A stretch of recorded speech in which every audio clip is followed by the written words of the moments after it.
everybody, this is the BG, and today we're going to learn how to make pumpkin puree. The reason that we've made this video is to show you how to make the pumpkin puree needed for the pumpkin pancakes in the next video. That doesn't mean that this puree is only useful for pumpkin pancakes. It can be used for anything that you need to add pumpkin flavor to, the most popular of which would be pumpkin pie. The first step to making pumpkin puree is turning your oven on to 350 degrees Fahrenheit and lining a baking sheet with aluminum foil and then parchment paper on top of that. The next step is to wash the pie pumpkins, which I've done off camera, and now we can get the pumpkins ready for the oven. The first step is to cut the top off. I am not just pushing the knife through here, I'm actually rocking it back and forth, which is going to be a lot more effective than trying to push this blade through a very large item like this pumpkin. Make sure your hand is always out of the way or behind the blade when you're doing each one of these steps.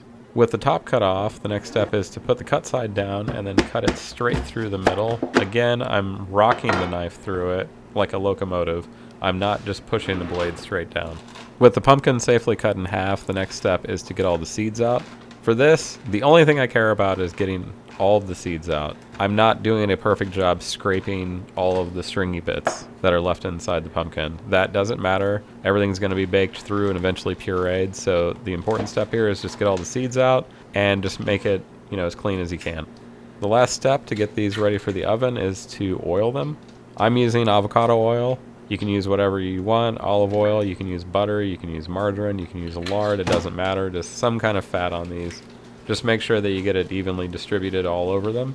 And then I'm going to put them cut side down on the parchment paper and then cut end to semi-seal in all of the pumpkins towards each other. That way you can develop a little bit of steam pressure while they're baking.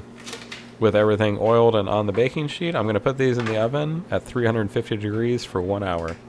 After 1 hour, when you take them out of the oven, you'll be able to take a knife and pierce the skin very easily. If there's any resistance to pushing a paring knife into these, they need to go back in the oven for another 20 minutes and then continue checking.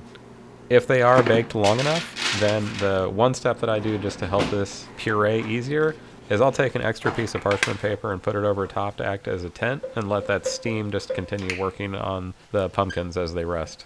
The other benefit to letting them rest under that tent is that it is extremely hard to pick these up when they've come right out of the oven to scrape them out because they're so hot. So it's just easier on your hands to do this. But the last step is to, gently scrape out all of the pumpkin puree into a food processor and then blend until smooth.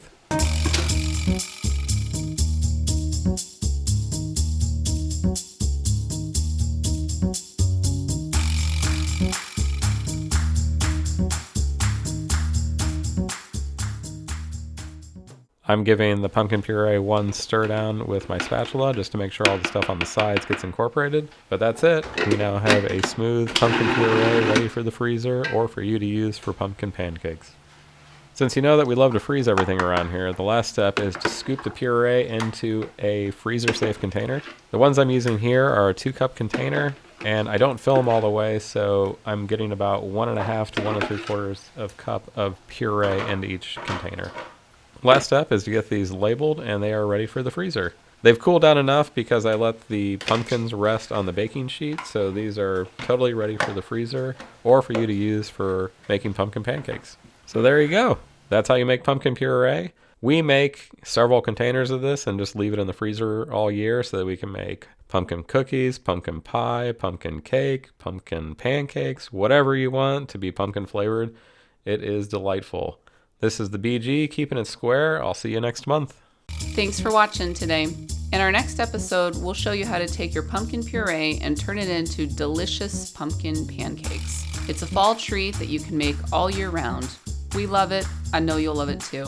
Subscribe to us, check out our website, and we'll see you next time on Our Final Freezer. Okay, which one of you likes taking out the guts of a pumpkin more? Me. I like to. Why do you love it? Because I can clean it and get pumpkin seeds out and I can keep them. Where do you put pumpkin seeds? Plastic bags and we store them. Do we really? Yeah. Do you like pumpkin pancakes more or pumpkin pie?